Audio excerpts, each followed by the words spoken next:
Before we begin, imagine this.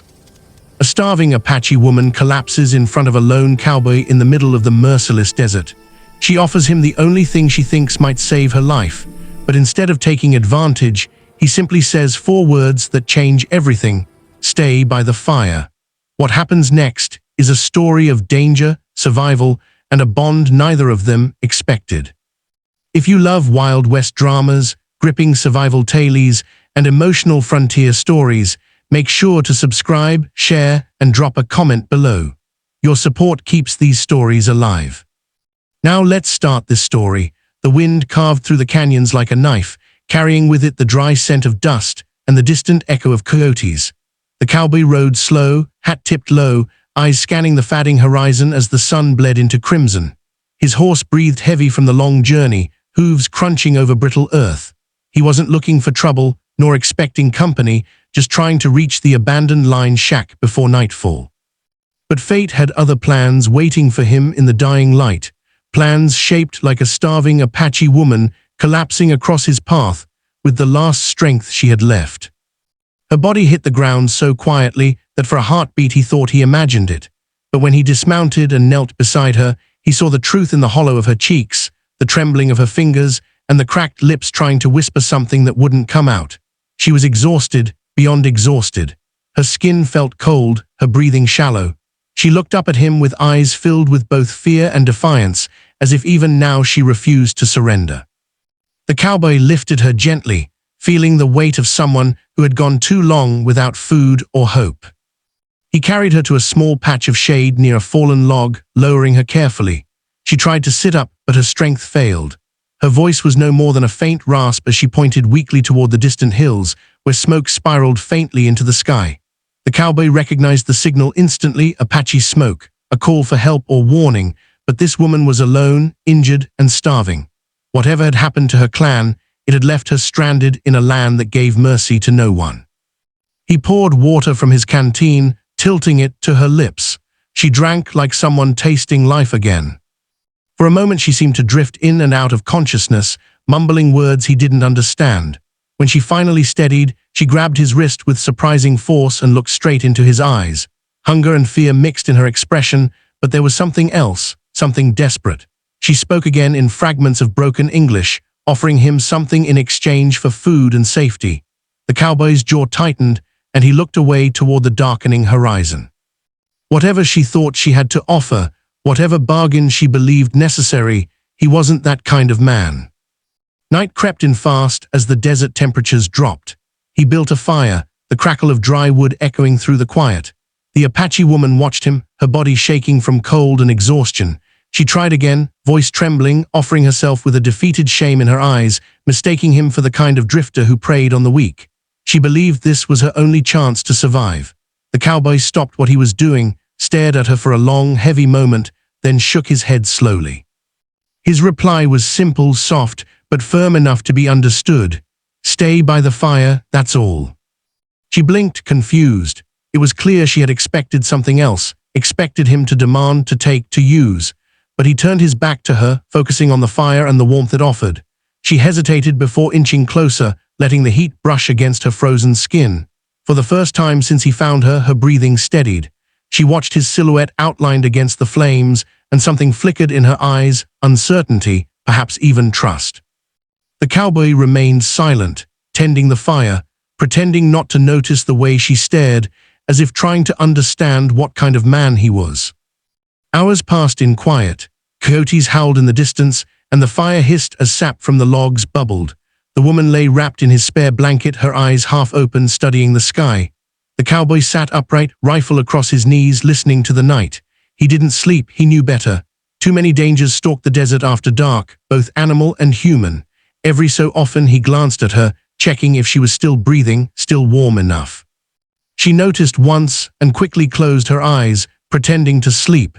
He didn't call her out on it. Sometime near midnight, she shifted and whispered a single word. Why? He didn't answer at first, unsure if she was awake or speaking in dreams. But when he turned, her eyes were open, reflecting the firelight. She looked at him as though he were a riddle she couldn't solve. Why would a stranger help her? Why wouldn't he take what she offered? Why would he share warmth and water with someone whose people were considered enemies of his kind? The cowboy exhaled slowly, the smoke from the fire curling past his face. "Because you need help," he said quietly, "and I ain't the man you think." Her expression softened, confusion replaced by something fragile. She pulled the blanket closer, as if hiding from her own shame. The cowboy looked away, giving her space. He knew enough about survival to understand desperation. People did things they never would have done when their lives hung by a thread. He didn't judge her. Instead, he fed another log into the fire, letting the flames rise higher against the freezing winds sweeping across the plains. She watched him, her eyes glistening with the beginnings of tears she refused to let fall. As the fire warmed her bones, memories began to surface, fragments of the attack on her camp, the thunder of horses, the shouts, the smoke. She trembled, curling tighter under the blanket. The cowboy saw the fear in her eyes, the way she clutched the fabric like a shield. He didn't ask her to explain. He knew trauma when he saw it. Instead, he kept his gaze on the horizon, scanning the distant shadows. She noticed his vigilance and felt strangely safe. Perhaps for the first time since the attack, she sensed she was not surrounded by danger. Near dawn, when the sky began to pale and frost glimmered on the ground, the woman sat up slowly. Her strength had returned enough that she could hold herself without shaking. She watched the cowboy as he saddled his horse, expecting him to leave her behind now that she could stand. But he surprised her once again by placing a small piece of dried meat into her hands. She looked at it, then at him, disbelief mixing with gratitude. He simply nodded toward the fire. "Eat, you'll need it." She obeyed, chewing slowly, savoring each bite like someone tasting hope. The morning light crept slowly across the plains, touching the ashes of the fire and the quiet determination in the woman's eyes. She rose unsteadily, still wrapped in the blanket he had given her, and watched him tighten the saddle straps with calm, practiced movements. For a moment she hesitated, unsure if she should speak, unsure if she even had the right to follow him. The cowboy turned then, meeting her gaze without judgment, only practicality. "You can't stay out here," he said. "Not alone." His voice held no demand, no pity, just truth. She nodded once, silently agreeing. When he offered his hand to help her mount, she stared at it a heartbeat longer than necessary. No one had touched her with gentleness in a long time. She placed her hand in his, and he lifted her easily onto the horse. The warmth of the animal beneath her was a comfort she didn't expect. The cowboy swung up in front of her, and she held onto the back of his coat lightly, not clinging, just steadying herself. As they rode, the wind brushed against her face, carrying with it the faint echoes of memory and loss. For hours they traveled in silence across rugged terrain. The land stretched wide and unforgiving around them, dotted with scattered sage and weather-worn rocks. The cowboy kept a steady pace, always alert, eyes sweeping the horizon for danger. The woman, Naya, though she had not offered her name again, watched the back of his shoulders, noticing the way he rode with calm certainty, as if the wild belonged to him and not the other way around. She felt her fear loosen piece by piece, replaced by an unfamiliar sense of safety she didn't know how to explain.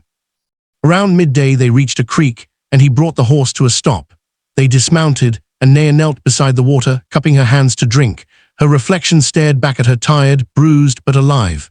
The cowboy filled a tin cup for her and handed it over. She accepted it, this time with no hesitation. They sat in the shade of a lone cottonwood tree, sharing a quiet meal of dried meat and bread. Naya glanced at him occasionally, wanting to speak but uncertain how. Finally, after a long silence, she found her voice. "I was not always alone." The cowboy waited, giving her space to continue or fall silent if it hurt too much. She traced her fingers through the water, watching ripples distort her reflection. "Raiders came," she said softly. "At night. They took our horses, our food, they burned our lodges. Many fled, many did not." Her voice cracked, but she did not cry. "I ran into the dark. I did not stop running until my legs failed." She looked up at him, eyes heavy with memories. "I thought I would die. I thought the world had ended." The cowboy nodded slowly. "Sometimes it feels that way." They resumed riding as the sun began its slow descent. The world glowed gold, casting long shadows behind them. As they crested a ridge, Naya stiffened suddenly. Her hand clenched his coat. "Stop." Her voice held an edge of fear and recognition. The cowboy pulled the reins, bringing the horse to a halt. Smoke rose in thin lines from the valley below, ashes stirred by the breeze.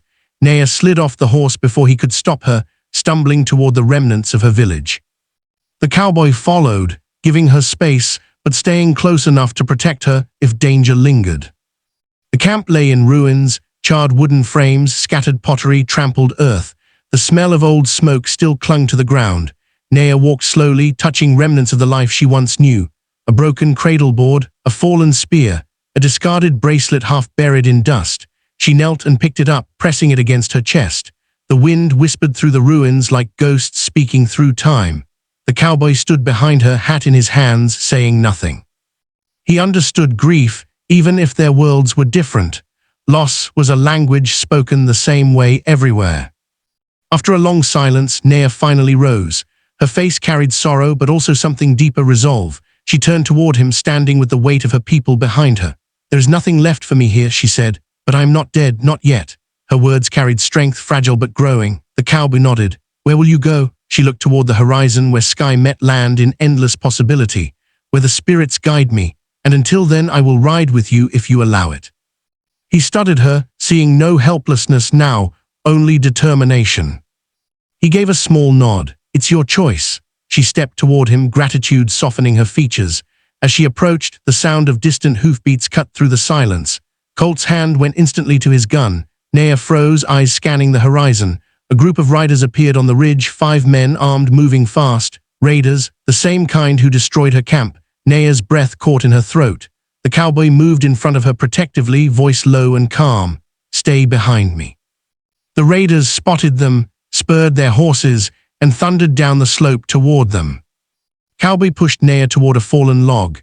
"Get low." She obeyed, instantly gripping the earth. The raiders closed in, shouting threats. Colt stepped forward, his gun drawn, stance steady. The men slowed, forming a half circle. Their leader sneered, "Look what we found, a stray Apache and the fool helping her." Colt didn't blink. "Turn around and ride out, last warning." The raiders laughed. The leader raised his gun. For a moment, time hung suspended in the air. Then the world exploded in gunfire. Colt fired first, clean, precise. 2 raiders dropped before they could blink. Chaos erupted. Horses reared, men shouted, dust clouded the air. Colt fired again, moving with deadly efficiency. A bullet grazed his arm, but he barely flinched. Naya watched with fear and awe as he fought like a man who had no intention of dying that day. When one raider circled toward her hiding place, she sprang up, grabbing a broken spear from the ground. With fierce desperation, she struck, knocking him from his horse. Colt finished the last raider with a final, echoing shot. Silence fell, broken only by the fading echo of gunfire. When the dust settled, Naya ran to Colt. His arm bled, but he stood straight, breathing hard. She touched his wound carefully. "You saved me again," he shrugged lightly. "Seemed like the right thing to do." She looked up at him, eyes shining with something deeper than gratitude, something she hadn't felt in a long time. "You could have left me to die twice, but you didn't." Colt met her gaze, steady and honest. "You're a survivor, you deserve a chance." She stepped closer, placing her hand over his heart, feeling the steady beat beneath dust and blood. The wind carried the last traces of smoke away from the camp as the sun dipped behind the hills. Naya stood beside Colt, both of them framed by the fading gold of twilight. She breathed deeply, the weight of loss still heavy, but no longer suffocating. "I don't know where my path leads now," she whispered. Colt looked out at the open land stretched before them. "Wherever it goes, you won't walk it alone." She nodded, a faint smile touching her lips. Together, they mounted the horse and rode toward the horizon, 2 souls bound not by blood or tribe, but by survival, trust, and a fire that refused to die.